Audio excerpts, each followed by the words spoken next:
고린도전서 6장 5절에서 8절 같이 읽습니다. 내가 너희를 부끄럽게 하려 하여 이 말을 하노니 너희 가운데 그 형제간의 일을 판단할 만한 지혜 있는 자가 이같이 하나도 없느냐? 형제가 형제와 더불어 고발할 뿐더러 믿지 아니하는 자들 앞에서 하느냐? 너희가 피차 고발함으로 너희 가운데 이미 뚜렷한 허물이 있나니 차라리 불의를 당하는 것이 낫지 아니하며 차라리 속는 것이 낫지 아니하냐. 너희는 불의를 행하고 속이는구나. 그는 너희 형제로다. 아멘. 고린도전서 36번째 시간입니다. 패자가 있어야 전쟁이 끝난다. 지난 시간에 우리가 6장과 그 뒤로 나오게 되는 여러 이야기에 대한 서론적인 내용에 대해서 살펴봤습니다. 사도 바울이 6장부터 고린도 교회를 책망하는 이유는 두 가지예요. 하나는 고린도 교회 성도들이 자꾸만 서로를 고발한다는 겁니다. 서로를 고발하는 거예요. 그리고 정죄하고 판단하고 있는 거예요. 그리고 그런 정죄와 판단의 근본에는 경쟁이 자리 잡고 있어요. 그래서 1장부터 시작되는 자기 자랑들 있죠. 누가 크냐 다투는 그 자랑들 이야기 나오죠. 그러니까 경쟁이라는 것은 결국에는 뭐냐면 내가 크고 강해져야 되고 상대방은 어떻게 해야 돼요? 낮추고 무력한 자로 만들어야 되거든요. 이게 동시에 일어나는 거예요. 그래서 1장부터 5장까지는 육체에 자랑하는 이야기들이 쭉 나열됐다면 이제 그들이 서로 경쟁하고 있으니까 누가 거룩하냐 누가 의로우냐 경쟁하고 있으니까 이제는 뭘 해야 돼요? 내가 높여지니까 상대방을 깔아 뭉개야 될 거 아닙니까? 지금 6장에서 그 이야기를 하는 거예요. 그래서 경쟁에서 비롯된 다툼에 의해서 다른 사람들을 자꾸만 정죄하고 그런 겁니다. 이거는 여러분들 이런 거를 보면은 역사는 안 바뀌어요. 네. 사람 안 바뀐다고요. 사람들이 항상 경쟁 심리에 붙들리게 되면 항상 그렇게 흘러갈 수밖에 없습니다. 정말로요.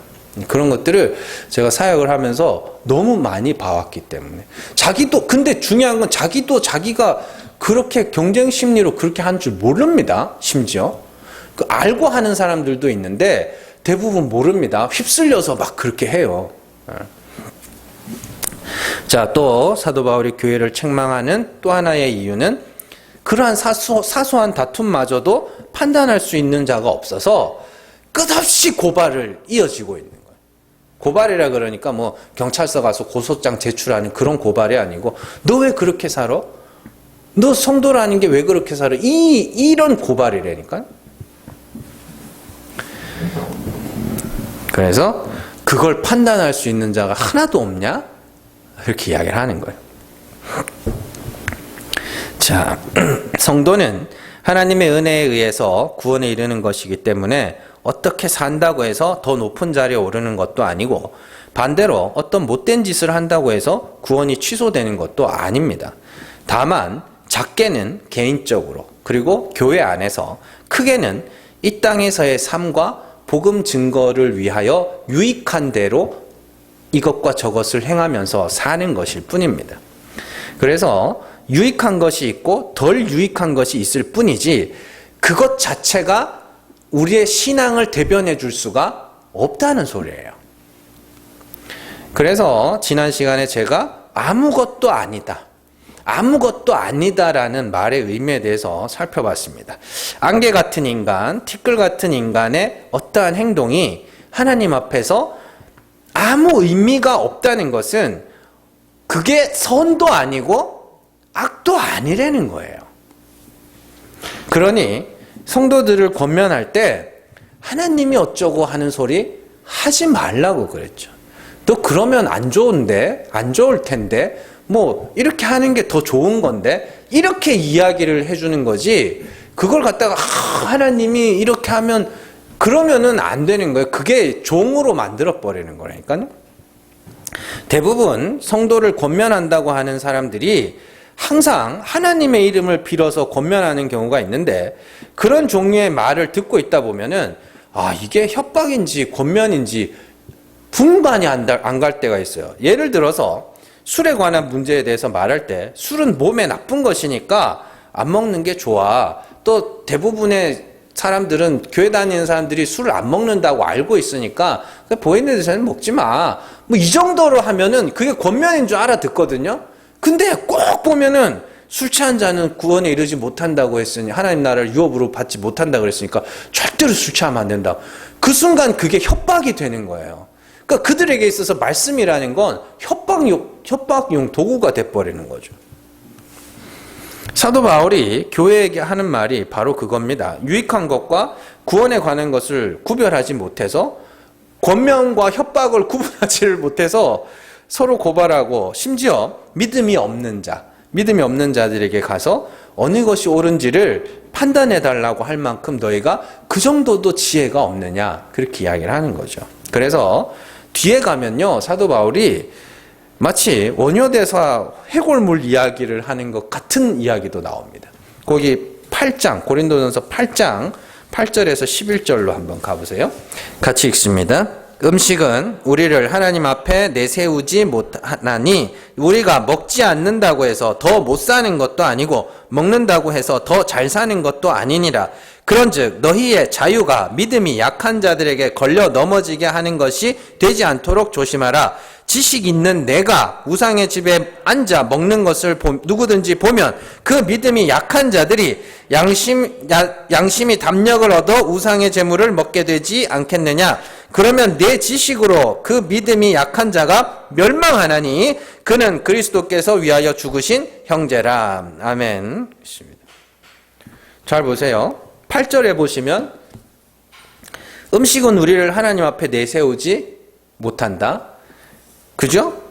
먹지 않는다고 해서 못 사는 것도 아니고, 더 못 사는 것도 아니고, 못 한다는 소리예요. 그리고 먹는다고 해서 더 잘하는 것도 아니고, 음식은 아무것도 아닌 거예요. 아무것도 아닌 거예요.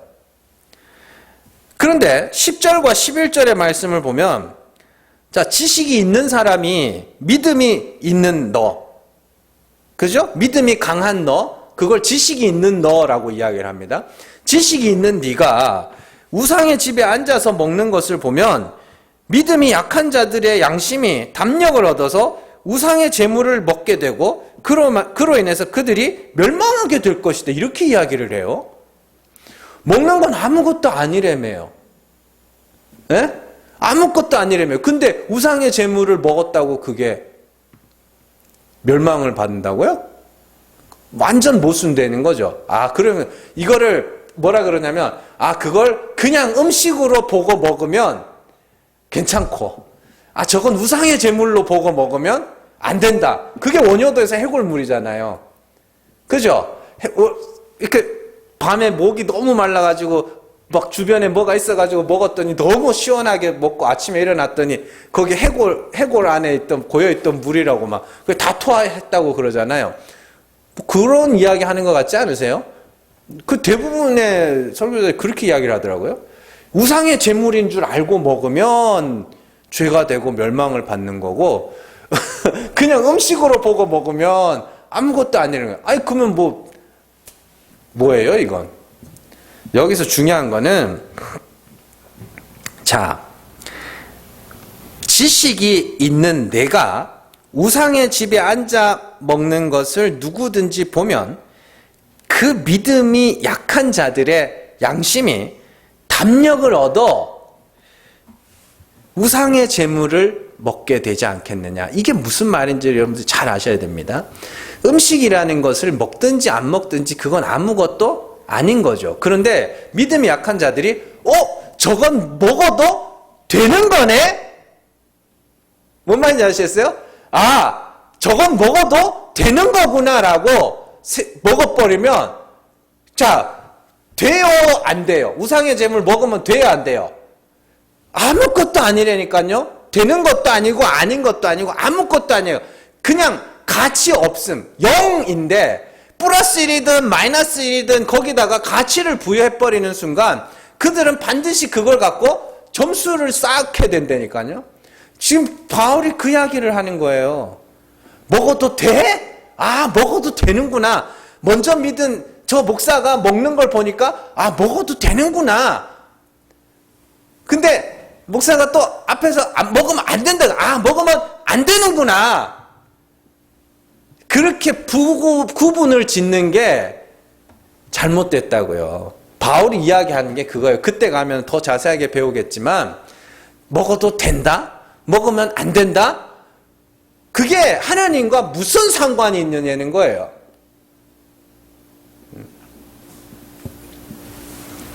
그런 이야기예요.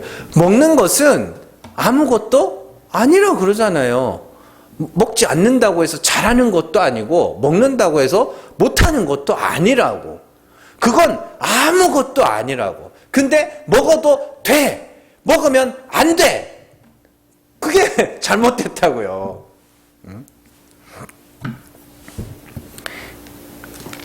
자, 그래서 어떤 가치를 부여하여서 우상의 제물은 먹어도 된다.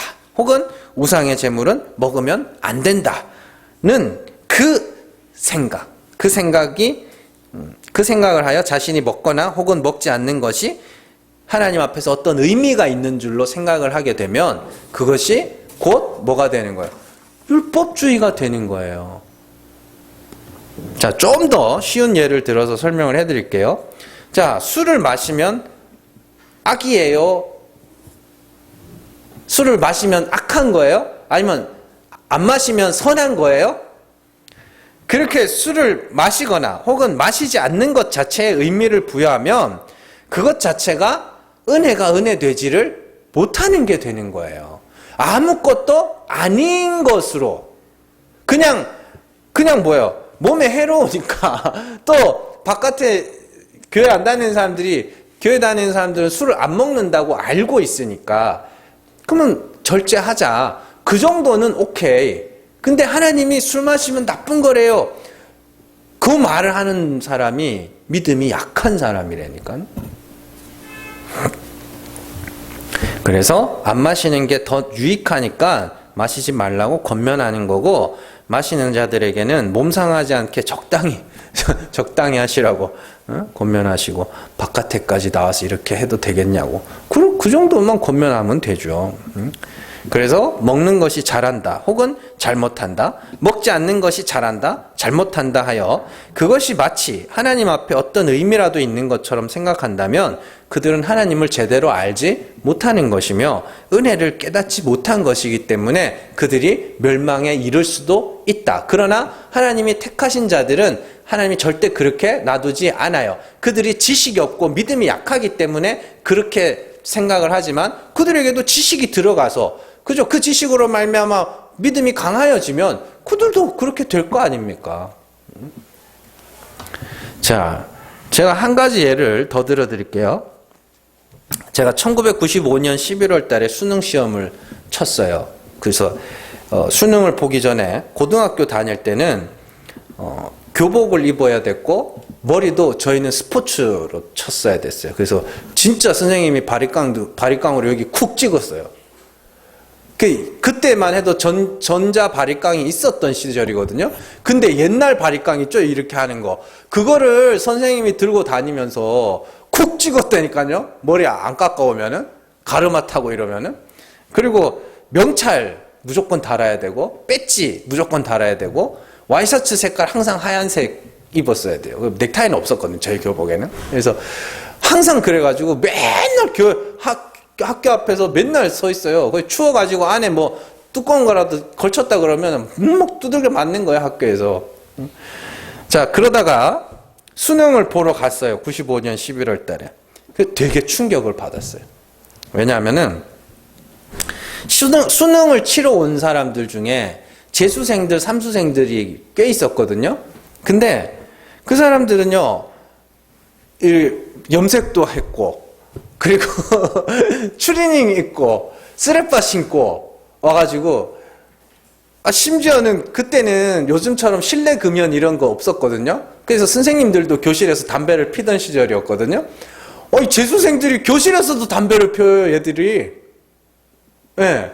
교실에서도 담배를 피고 화장실은 뭐 말할 것도 없고 복도에도 말할 것도 없고 막. 네? 수능 치는데 재수생, 삼수생들이 와가지고 막 그러고 있는 거예요. 그래서 막 충격을 받았죠.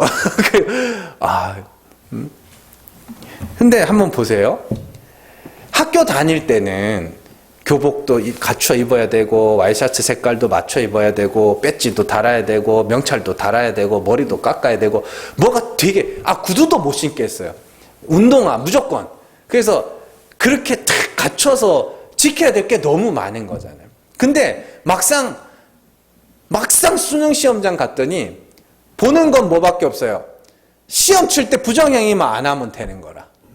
그냥 수능만 치면 되는 거예요. 거기 와가지고는. 그러니까 뭐 옷도 지 맘대로 입고 와가지고 교실에서 담배 펴. 그 선생님이 오죽하면 감독 선생님이 와가지고 그랬다니까요. 시험 시간에는 피지 말라고. 자, 그런 거예요. 하나님이 뭘 보시겠어요? 믿음을 보신다니까요. 믿음을 보신다니까요. 뭘 믿는? 죽은 자를 살리시는 하나님을 믿는 그 믿음을 보신다니까요. 그것 외에는 아무 의미가 없어지는 거예요. 그게 진리를 알면 그렇게 되는 거예요. 자, 그러면은 이제 이렇게 설교하면 이제 사람들이 그러겠죠. 그러면 뭐 마셔도 돼요? 아니 그렇게 묻지 말라고 그러는데 그걸 물으면 어떻게? 목적이 분명해야 돼요. 목적이. 하나님 앞에 내가 이것과 저것을 행하여 내가 어떤 사람이 되겠다 그런 목적으로 안 하고 뭐 하고가 아니라 나와 교회와 복음을 위하여. 제가 지난주에도 사도 바울의 이야기를 잠시 해드렸지만 너희 자유가 육체의 기회로 삼지 말고 서로 사랑으로 서로 종노릇하라고 이야기하잖아요. 복음 증거를 위해서 그런 자유들을 잘 사용하면 잘 선용되는 거라니까요. 그러니까 하나님이 사명을 주셨잖아요. 거기에 대해서 뭐 걸릴 게 뭐 있어요. 이제 우리가 어딜 가든 괜찮고 뭘 듣든 뭔 상관이 있어요. 믿음 하나만 본다는 걸 이제 알아버렸는데, 그래서 교회 공동체 안에서의 유익과 또한 우리의 복음 증거를 위해서 또 이 세상에서의 삶의 유익을 통해서 배려도 하고 절제도 하는 것이지 그것 자체가 하나님의 은혜를 무너뜨리거나 더하거나 할 수 없다, 이렇게 하는 것이죠. 자, 오늘 말씀에서 바울은 형제가 형제를 더불어 고발하고 심지어는 믿지 않는 자들 앞에서 고발한다, 이렇게 이야기를 합니다. 그리고 이 고발이 무슨 고발이냐면 우리가 지난주에 살펴본 먹고 마시는 것 같은 유에 대한 고발이에요. 그걸 뒤에 다음 주에 배울 겁니다. 9절에. 그래서 불의한 자가 하나님의 나라를 유업으로 받지 못할 건 미혹을 받지만 음행하는 자, 우상 숭배, 간음, 탐색, 남색, 도적, 탐욕 이런 것들이 교회 안에 있었다는 소리예요. 이런 사람들이. 그래서 그걸 갖고 사람들이 막 서로 뭐 하는 거예요? 비난하는 거예요. 비난하는 거예요. 서로. 뭐 요즘으로 치면은 뭐 너 왜 뭐 술을 왜 마시니? 담배는 왜 피니? 너는 뭐 가요는 왜 듣니? 뭐 어디 왜 갔니? 뭐 외간 남자랑 있더라. 막 그러면서 뭐 그런 거 있잖아요. 그러면서 그런 고발을 믿지 않는 자들 앞에서 한다는 것은 진리를 알지 못하는 자들에게 이것이 옳은가 저것이 옳은가 물어보는 거예요. 왜 그럴 것 같으세요? 사람들은요, 내 말에 누군가가 동조를 해주잖아요. 그럼 그걸 힘으로 생각합니다. 뭔 말인지 아시겠어요? 자, 나는 1 더하기 1은 2라고 이야기를 하는데 어떤 사람은 1 더하기 1은 3이라고 이야기를 해요. 근데 정답이냐 오답이 틀렸나 맞느냐와는 상관없이 이 땅의 거의 대부분의 지식은 누가 더 많이 동의를 해주느냐에 의해서 결정이 됩니다. 정말로요. 누가 더 많이. 지구는 옛날부터 동그랬습니다. 그렇죠? 지구는 옛날부터 동그랬는데 갈릴레오가 지구는 둥글다, 지구가 돈다 이런 이야기를 하니까 그때 당시에는 뭐예요? 종교재판에 붙여졌다니까요. 그 종교재판에 붙여졌어요. 근데 그 진실이 바뀌어요? 지구가 둥글다는 사실은 바뀌지 않잖아요. 근데 동의하는 사람이 없으니까 그 사람이 뭐가 되는 거예요? 동의하는 사람이 없으니까 틀렸다고 이야기를 해버리잖아요. 마찬가지입니다. 우리가 믿지 않는 사람들 앞에 자꾸 교회 이야기 이런 거 고발하는 이유가 뭐냐면 그 사람들이 동의를 구해가지고 그걸 내 힘으로 삼으려고 그래요. 교회 안에서도 마찬가지잖아요. 교회 안에서도 의견이 다르면 둘이 앉아서 토론을 해가지고 뭐가 더 좋은가 이런 토론을 하는 게 아니라 자꾸만 내 편을 끌어들이잖아요. 계속해서 내 말이 맞지? 내 말이 맞지? 그래요. 맞아.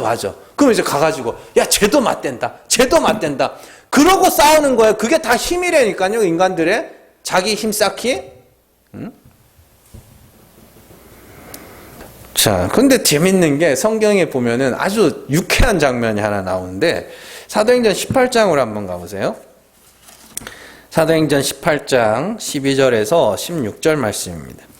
같이 읽습니다. 갈리오가 아가야 총독되었을 때에 유대인이 일제히 일어나 바울을 대적하여 법정으로 데리고 가서 말하되 이 사람이 율법을 어기면서 하나님을 경외하라고 사람들을 권한다 하거늘 바울이 입을 열고자 할 때에 갈리오가 유대인들에게 이르되 너희 유대인들아 만일 이것이 무슨 부정한 일이나 불량한 행동이었으면 내가 너희 말을 들어주는 것이 옳거니와 만일 문제가 언어와 명칭과 너희 법에 관한 것이면 너희가 스스로 처리하라. 나는 이러한 일에 재판장 되기를 원하지 아니하노라 하고 그들을 법정에서 쫓아내니. 아멘. 보십니다.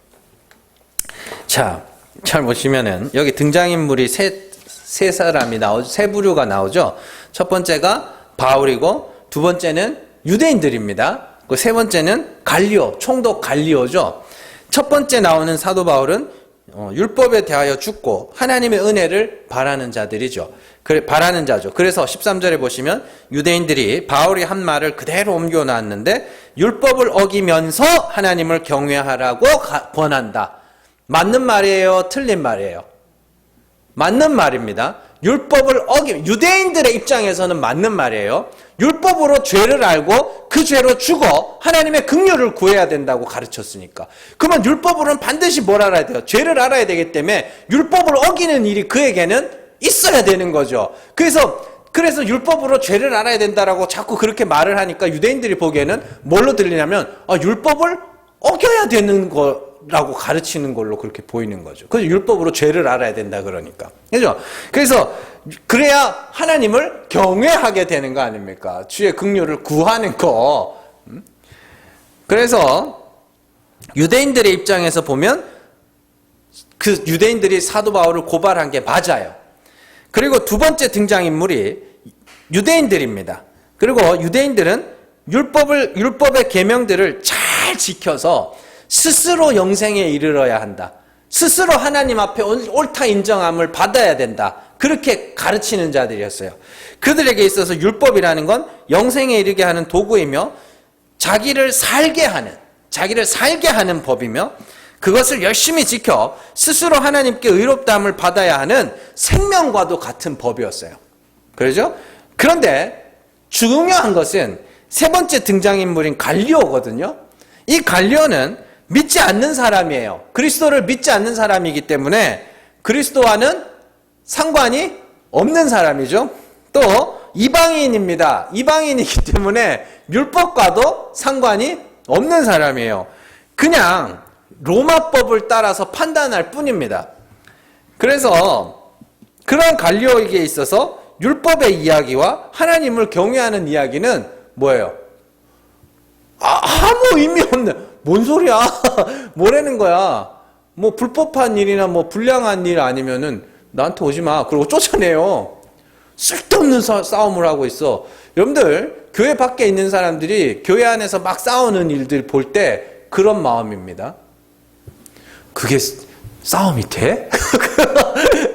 네? 대부분요. 다 그런 건 아닌데 대부분이 그래요. 대부분. 오늘 말씀에서요, 사도 바울이 성도들에게 하는 권면은 사실 이 세 부류 중에 갈리오의 입장에 제일 가깝습니다.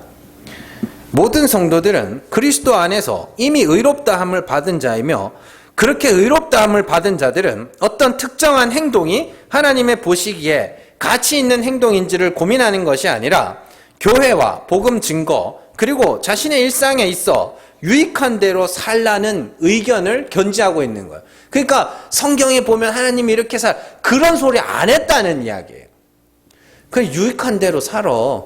성도들 이렇게 모여 있는데 서로 좀 배려하고 서로 간에 좀 이렇게 존중해주고 그런 게 낫지 않아? 이왕이면? 그잖아요. 개인적으로 봐서도 야 혹시 뭐 네가 뭐 이렇게 하는데 믿음 없는 사람들이 너 보고 상처받으면 어떡하냐. 좀 조심해야지. 이런 이야기라니까요. 사도 바울의 입장이 이런 입장에 대해서. 자, 그래서 바울은 7절에서 재밌는 말을 합니다. 너희가 서로 고발함으로써 너희 가운데 뚜렷한 허물이 있다. 그게 7절 말씀이죠. 이게 사도 바울의 인간관인데요. 한마디로 정의하면 모든 인간은 불의한 자이며 죄인이다. 그게 사도 바울이 인간을 보는 눈입니다.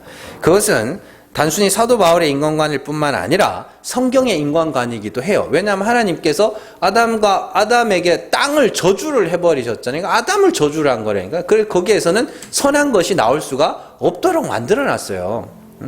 앞서 바울의 말을 들어보면 바울과 성경이 인간을 어떤 존재로 인식하는지를 알 수 있어요. 고린도전서 5장 10절 그 앞에 말씀 한번 찾아보세요. 같이 읽습니다. 이 말은 이 세상에 음행하는 자들이나 탐하는 자들이나 속여 빼앗는 자들이나 우상 숭배하는 자들을 도무지 사귀지 말라 하는 것이 아니니 만일 그러하려면 너희가 세상 밖으로 나가야 할 것이라. 사도 바울이 사람들을 어떻게 취급하고 있어요? 모든 사람이 음행이나 탐심이나 속여 빼앗는 것이나 우상 숭배나 이런 것들을 다 저지르고 있다는 소리예요. 그런 사람들하고 안 어울리려면 어떻게 해요? 세상 밖으로 나가야지. 그런 이야기예요. 그러니까 다 그런 죄인이라는 소리잖아요. 또 제가 읽어드릴게요. 성경에서 모든 인간은 그냥 죄인이라는 말 한마디로 그냥 정리를 딱 끝내버려요. 예레미야 17장 9절입니다. 만물보다 거짓되고 심히 부패한 것은 마음이라 누가 능히 이를 알리오마는. 자, 로마서 3장 23절. 모든 사람이 죄를 범하였음에 하나님의 영광에 이르지 못하더니. 그것 외에도 뭐 수두룩뻑뻑합니다. 예. 뭐 심지어 전도사 같은 데 가면 전부 다 모든 인간들 다 미친 마음을 품고 미쳐서 살아간다고 그렇게도 이야기를 하고. 이 외에도 수많은 성경 구절들이 인간의 죄를 고발하고 있습니다. 너희는 아주 뿌리부터 썩었다는 소리예요. 그런데 자신의 죄를 보고 하나님의 은혜를 구하는 자들은 하나님께서 예수 그리스도의 피로 말미암아 그들을 깨끗하게 하셨다고 성경은 선언을 합니다. 그들이 조금이라도 뭔가가 있어서 그런 게 아니라 그리스도의 피가 그들을 깨끗하게 하셨다. 그들을 믿는 자들을 하나님이 그리스도의 보혈의 공로로 깨끗하게 하셨다. 그렇게 이야기를 한다고요. 내가 뭔가 어떻게 된 게 아니라고요. 문제는 그렇게 그리스도로 말미암아 깨끗함을 입은 자들이 여전히 피차간에 서로의 허물을 고발하고 있다는 데 있어요. 그게 진짜 문제인 거예요. 뭐를 못 보는 거예요? 마치 6월절 그 밤에 천사가 본 건 뭐예요? 6월절 그 밤에 천사가 본 건 문과 문설주에 양의 피가 발렸나 안 발렸나 그거죠? 그거 하나잖아요. 근데 인간들이 자꾸만 그 안에 있는 사람들을 보기 시작해요. 그렇게 피차간의 허물을 고발하는 모습을 보면서 바울이 이렇게 비아냥거리는 거예요. 야, 너도 얘를 정죄하고 얘도 너를 정죄했잖아? 그럼 너희 둘 다 불의한 자네. 이야기하는 거예요. 쉽게 말해 내가 다른 사람의 잘못을 고발하고 그 사람 역시 나의 잘못을 고발함으로써 그 사람이나 나나 모두가 불의한 자임이 다 드러났다는 소리예요. 그러면 어떻게 해야 돼요? 더 이상 고발당하지 않기 위해서 막 고쳐야 되는 거예요, 그런 걸? 내가 지적받은 허물을 고치면 그 지적을 그칠 수 있냐고요. 제가 말씀드렸잖아요, 서두에. 이런 서로 간에 고발하는 이유가 뭐라 그랬어요? 경쟁 심리 때문이라 그랬잖아요. 누가 더 큰 자냐, 누가 더 의로운 자냐, 누가 더 거룩한 자냐. 그러한 경쟁 심리에 의해서 이거를 고발을 했잖아요. 서로 간에 고발하고 있잖아요. 그러면은 제가 나한테 뭔가를 고발을 해서 넌 말을 왜 그렇게밖에 못하냐 해서 제가 입을 꾹 다물고 그 다음부터는 말조심을 했다고 치자고요. 그러면 그 사람이 나를 고발하는 게 거기서 끝나겠냐고요. 안 끝난다니까요. 절대로 안 끝난다니까요. 내가 그러면 그 행동을 고친 이유는 뭐예요? 나도 그를 이기려고 고친 거예요. 책 잡히지 않으려고. 그러니까 고발해서 이제 내가 고쳤으니까 난 그 다음 누구 차례? 내 차례일 거 아닙니까? 또 내가 그 사람을 지적하고 정죄하고 그 사람도 또 고친 척하면서 또 나를 공격하고 그렇게 된다니까요, 진짜로. 그래서 바울이 그럽니다. 너네 다 불의한 자인 줄 알았잖아. 서로 간에 고발해서 너희가 다 불의한 자인 줄 알았잖아. 그러면 이야기하는 거예요. 누군가가 져야 끝난다.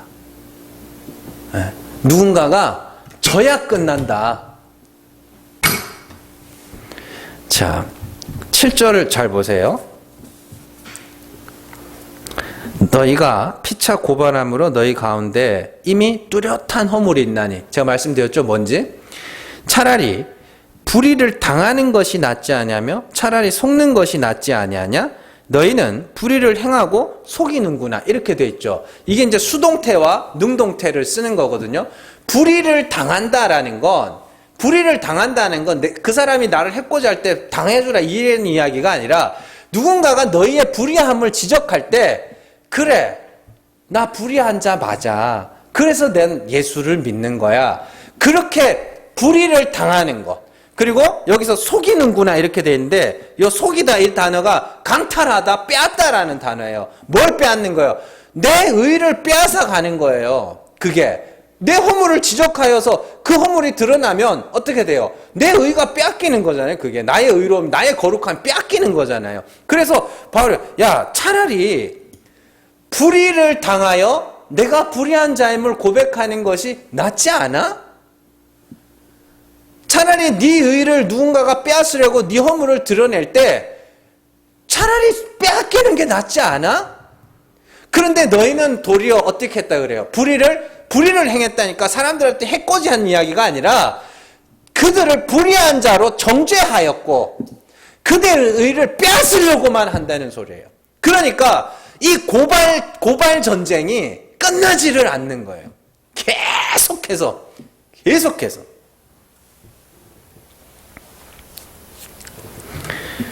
그래서 7절에서 수동태를 써서 불의를 당하고 강탈을 당하고를 사용하고 8절에서는 능동태를 써서 불의를 행하고 강탈을 행하고 이렇게 해놓은 겁니다. 자, 사도 바울이 고린도 교회 성도들에게 진짜 하고 싶은 말이 그겁니다. 야, 누가 이 전쟁을 끝낼래? 계속 공방을 하는데 누가 끝낼래?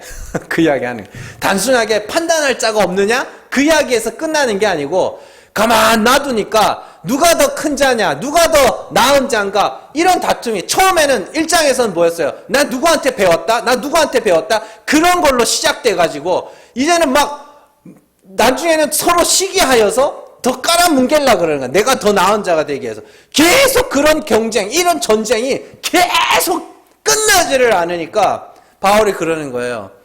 누가 끝낼래?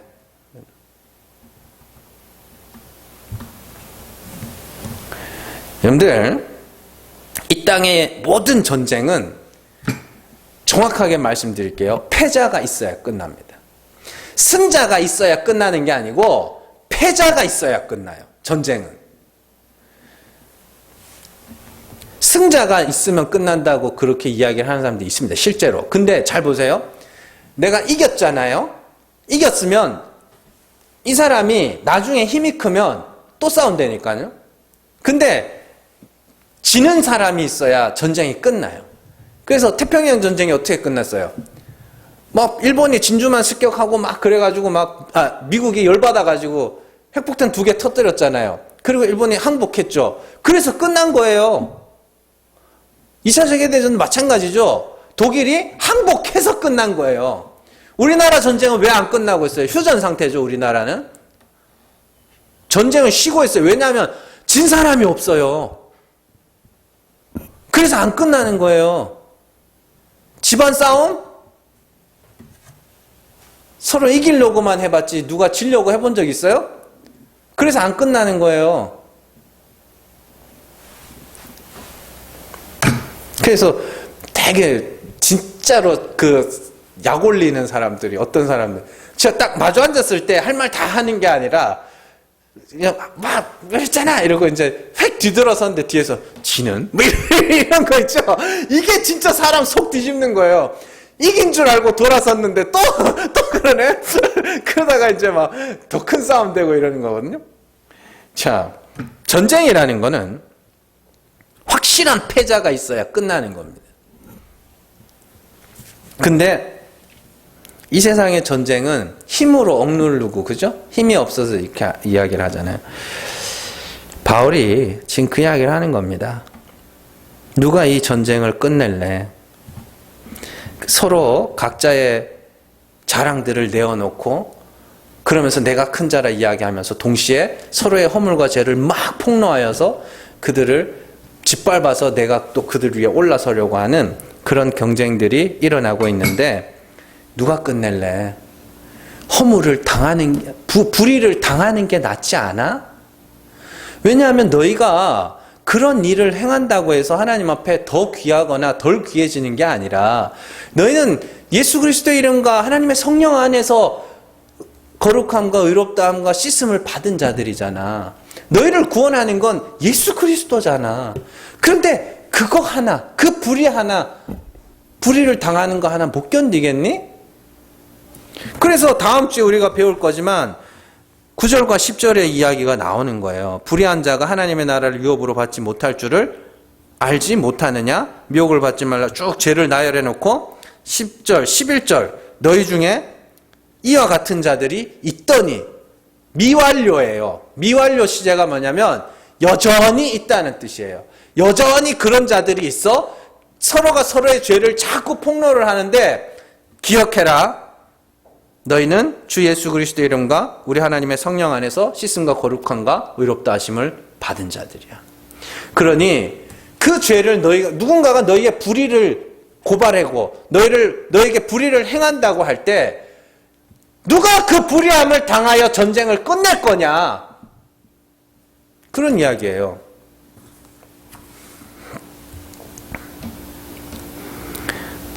너희가 서로 고발함으로써 충분히 너희가 불의한 자임이 다 드러났는데 누가 이 전쟁을 끝낼래?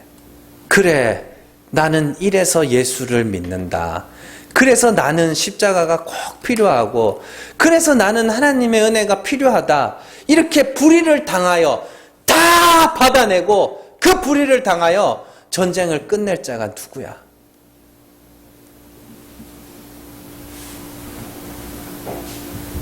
그래서 성도가 자신의 죄와 허물들을 봐야 되는 일들이 꼭 있어야 되는 거예요.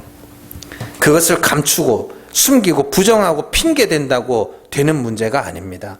정말로 하나님이 성령의 역사하심으로 말미암아 우리의 죄와 허물들을 들춰내셔야 돼요.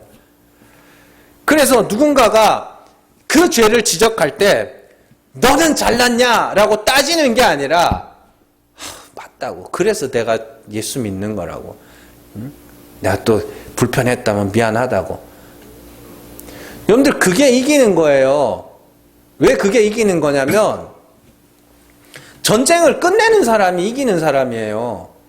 힘으로 무력으로 막 이렇게 하는 게 아니라 전쟁을 끝내는 사람이 무조건 이기는 사람이라니까요. 성도는 자신의 죄를 누구보다 잘 알고 있기 때문에 그래서 나는 십자가가 필요하고 그래서 나는 은혜가 필요한 자라고 고백할 수 있어야 되는 겁니다. 나 불의한 자 맞다고. 나 죄인 맞다고. 누군가가 지적하면 네가 뭔데 날 욕해? 그게 아니라 나 그런 사람 봤다고. 아우 내가 또 그랬어? 또 그랬어? 이렇게. 사실 그 말이 제일 좋은 말이에요. 누군가가 야 왜 그러냐 뭐 그런. 아우 내가 또 그랬어. 왜냐면 알고 있거든요. 내가 그런 사람이라는 걸. 너 또 거짓말해? 아유 또 그랬네. 또 그랬네. 그래서 요한일서 1장 8절에서 9절 만일 우리가 죄가 없다고 말하면 스스로 속이고 또 진리가 우리 속에 있지 아니할 것이요. 만일 우리가 우리의 죄를 자백하면 그는 미쁘시고 의로우사 우리 죄를 사하시며 우리를 모든 불의에서 깨끗하게 하실 것이요. 진리가 성령이 우리 안에서 하시는 일이 우리의 죄를 자백하게 하시는 거라니까요. 그래서 그 과정을 통과하였고 그 과정을 여전히 그 과정 성령의 인도하심을 따라 그 과정을 밟고 있는 성도들에게 있어 누군가가 그들의 불의를 드러냈을 때 핑계하고 변명하고 자기의 착한 일 뒤에 숨어가지고 나 그런 사람 아니야. 네가 뭔데 날 판단해. 전쟁을 벌이는 게 아니라 그냥 끝내는 사람. 맞아. 나 그런 사람 맞다고. 그래서 나는 그리스도로 말미암아 죄사함 받아야 하는 자라고. 그게 전쟁을 끝내는 거예요. 그래서 패자가 있어야 전쟁이 끝나는 거예요. 그 전쟁이.